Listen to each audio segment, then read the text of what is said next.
नमस्कार, मैं हूं नैन्सी उपाध्याय और आप देख रहे हैं खबर प्रधान। हरियाणा में फिर से खिला कमल। नगर निकाय चुनावों के नतीजों ने बता दिया कि शहरी वोटर आखिर किसके साथ खड़ा है।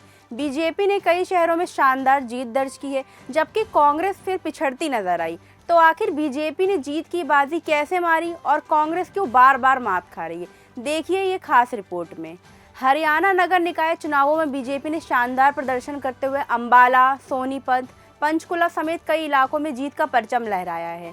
इन नतीजों ने साफ कर दिया है कि शहरी क्षेत्रों में बीजेपी की पकड़ अब भी मजबूत बनी हुई है। बीजेपी की इस जीत के पीछे मजबूत संगठन, बूथ स्तर तक सक्रिय कार्यकर्ताओं और विकास के मुद्दों को बड़ा कारण माना जा रहा है। पार्टी ने चुनाव में पूरी ताकत झोंक दी थी और उसका फायदा उसे साफ तौर पर मिलता दिखाई दिया। दूसरी तरफ कांग्रेस अंदरूनी गुटबाजी, कमजोर रणनीति और स्थानीय नेतृत्व की कमी से जूझती नजर आई। कई सीटों पर कांग्रेस मजबूत मुकाबला देने में भी असफल रही। सबसे बड़ी बात यह है कि बीजेपी ने पूर्व मुख्यमंत्री भूपेंद्र सिंह हुड्डा के गढ़ संपाला नगर समिति में भी अध्यक्ष पद जीत लिया। इसके अलावा रेवाड़ी और धारूहेड़ा में भी बीजेपी ने शानदार जीत दर्ज की।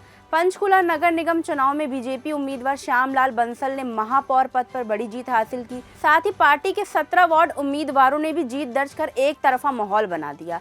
रेवाड़ी नगर परिषद चुनाव में बीजेपी उम्मीदवार विनीता पिप्पल ने 21,000 से ज्यादा वोटों के बड़े अंतर से अध्यक्ष पद जीता। वहीं सोनीपत नगर निगम के 22 वार्डों में भी बीजेपी ने 16 वार्डों पर कब्जा जमाया, जबकि कांग्रेस सिर्फ 6 सीटों तक सिमट गई। बीजेपी उम्मीदवार राजीव जैन ने महापौर का चुनाव अपने नाम किया। अंबाला में भी बीजेपी का दबदबा साफ दिखाई दिया।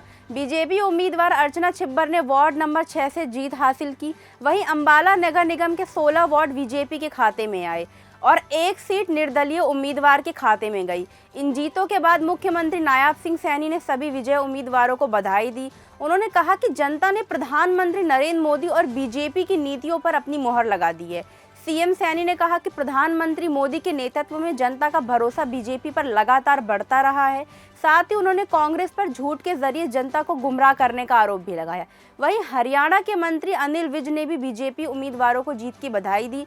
उन्होंने कहा कि ये जीत सिर्फ उम्मीदवारों की नहीं, बल्कि विकास, सुशासन और कल्याणकारी नीतियों पर जनता के भरोसे की जीत है। अब इन चुनावी नतीजों ने हरियाणा की राजनीति में बड़ा संदेश दे दिया है। बीजेपी शहरी वोटरों के बीच अपनी पकड़ लगातार मजबूत करती नजर आ रही है, जबकि कांग्रेस को अपनी रणनीति और संगठन दोनों पर फिर से काम करने की जरूरत है, क्योंकि राजनीति में वही आगे बढ़ता है जो जनता का भरोसा जीत लेता है।